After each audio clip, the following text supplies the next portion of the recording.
Welcome back to the channel and continuing on with the surgery crisp and concise clinical case discussions. Today's topic would be swelling. So like I said कि surgery के अंदर सिर्फ दो topics अच्छे से आने चाहिए, उससे आधी सर्जरी हो जाती है. That is the ulcer and the swelling. So आज हम स्वेलिंग डिस्कस करेंगे. For ulcer you can check out the playlist only. ठीक है. अब स्वेलिंग के अंदर we have to start with the history taking. ठीक है. तो सबसे पहले क्या करेंगे, just like the Socrates mnemonic is for pain, हम बिल्कुल वैसे स्वेलिंग को शुरू करेंगे. तो ग्रॉस यही रखना है, कुछ कुछ चीजें ऐड करेंगे. तो एस से साइट पता होनी चाहिए, ओ से ऑनसेट, प्रोग्रेशन, ड्यूरेशन पता होना चाहिए. ठीक है. एंड अब इससे शुरू करते हैं. तो सबसे पहले ड्यूरेशन लिखना है, फिर साइट पहले कहाँ नोटिस हुई, कैसे नोटिस हुई, स्पॉन्टेनियसली ऐसे ही नजर गई या फिर कोई ट्रॉमा हुआ था जिसकी वजह से वहां पर नजर गई, नहाते हुए पता चली या कैसे पता चली. Then how you notice, that is important. Then mode of onset, was it following trauma या developed spontaneously. प्रोग्रेस कैसी है, स्टैटिक है, वैसी की वैसी है जैसे शुरू हुई थी, कोई चेंज इन साइज है, इंक्रीज नहीं हुआ, या फिर स्लोली इंक्रीजिंग साइज है, यूजुअली बेनाइन में ऐसा होता है, या फिर रैपिड इंक्रीज इन साइज है, फिर जो कि मेलिग्नेंसी में होता है. देन इंपॉर्टेंट है साइज पूछना कि पहले अप्रॉक्सीमेटली कितना था, फिर कितना हो गया. That is important.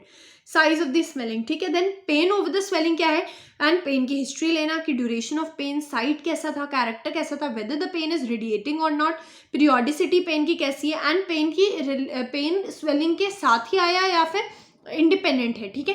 Then whether there is any other swelling in the body और नॉट, कोई हिस्ट्री ऑफ फीवर तो नहीं है which rules out infective cause है, अगर कोई लॉस ऑफ एपेटाइट या लॉस ऑफ वेट तो नहीं है, ये ट्यूबरकुलोसिस में इंपॉर्टेंट है. एंड दूसरा अगर कोई मेलिग्नेंट है तब भी इंपॉर्टेंट हो जाता है. देन एनी चेंजेस हैं ओवर द स्वेलिंग, यानी अल्सरेशन है, कोई सैटेलाइट नोड्यूल है या नहीं. ठीक है. एंड सस्पेक्टेड मेलिग्नेंट डिजीज में you can also ask the history suggestive of metastasis.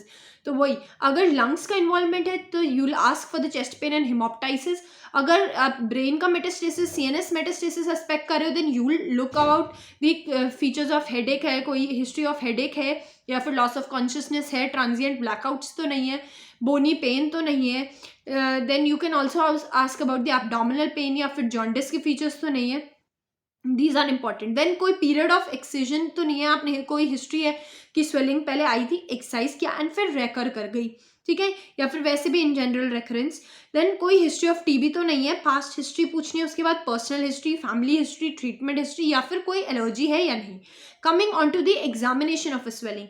So swelling के अंदर सबसे पहले जनरल एग्जामिनेशन हमने like in any other case you have to do that the patient was examined in a well lit room, consent was taken, and the patient is conscious, cooperative, well oriented to time, place and person, and adequate exposure was done.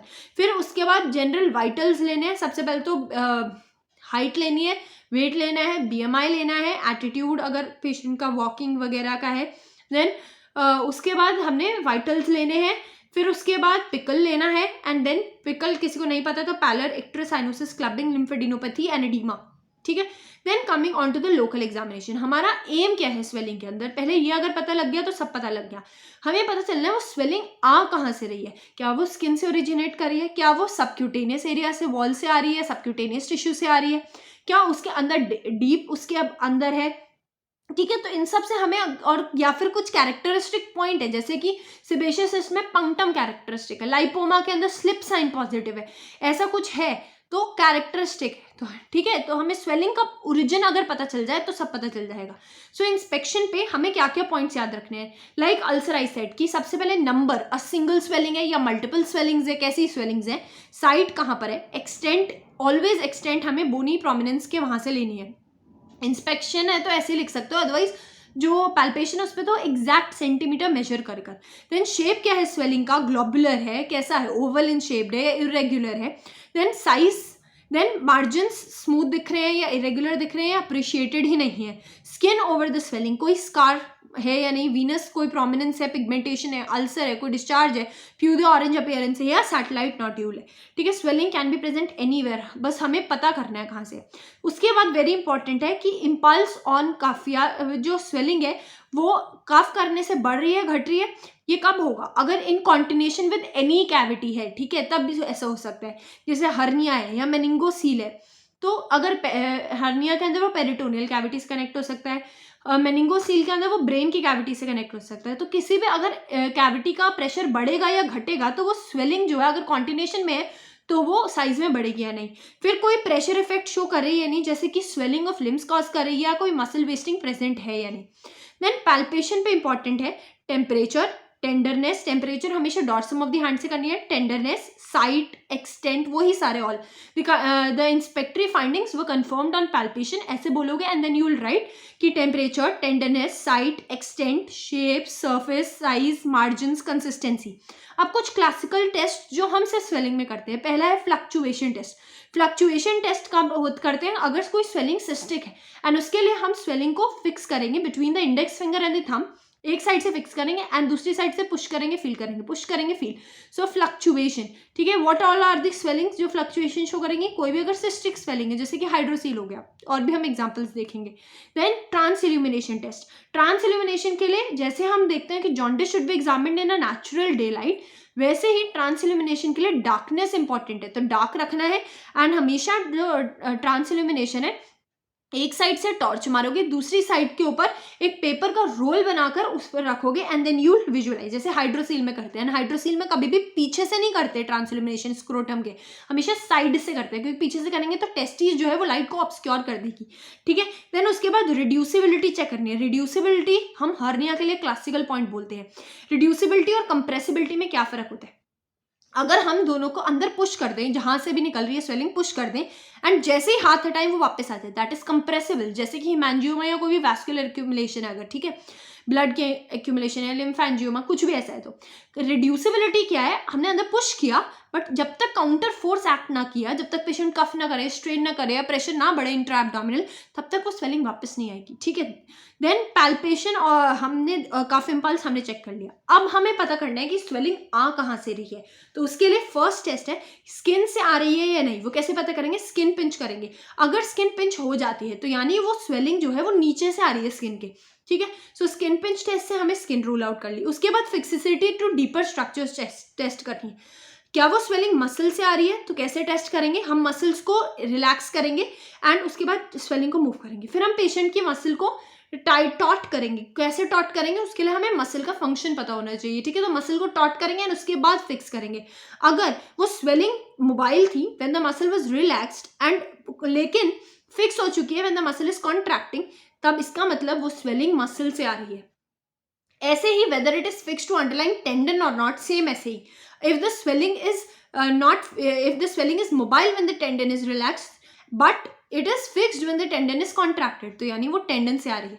But bone से आ रही है कैसे पता लगेगा, if the swelling is immobile even when the muscle is relaxed, ठीक है।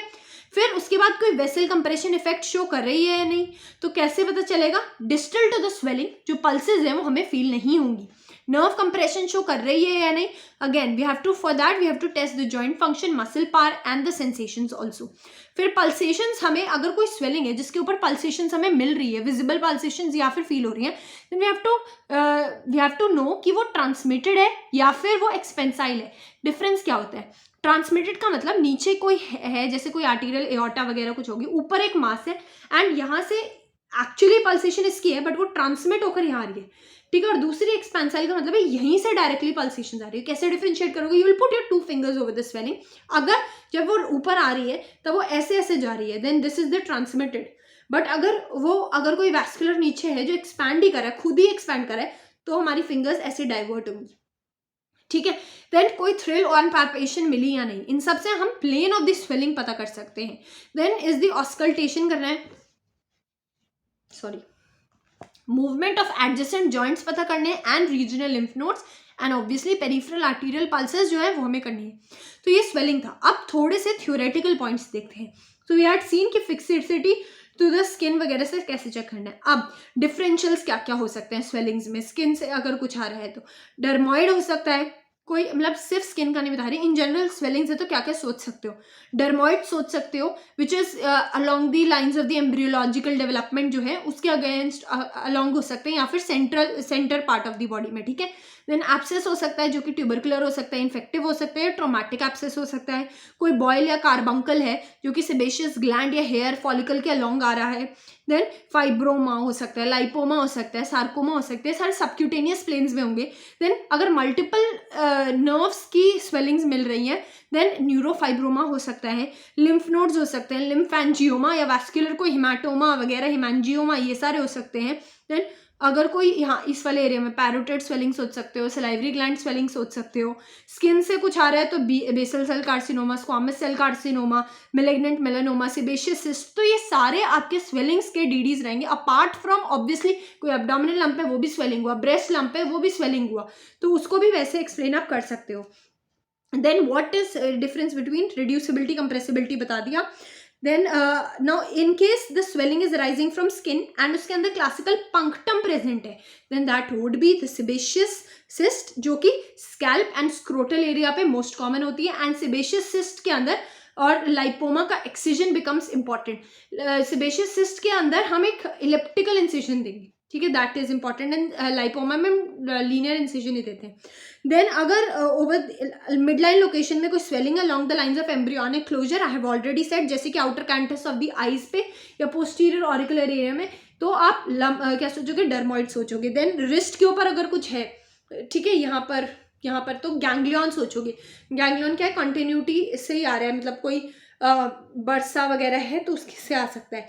Arms, thighs या back पे मोर कॉमन लोकेशन है लाइपोमास की, जो कि एक लिपिड का एक पाउच जैसा होता है, ठीक है। देन नेक के अंदर अगर यहाँ पर कोई स्वेलिंग है then that can be cystic hygroma या ब्रेंकियल सिस्ट हो सकता है। कोई स्वेलिंग अगर फीवर इन सब के साथ आ रही है, बी सिम्टम्स के साथ, you can think about the lipoma, sorry, you can think about the lymphoma.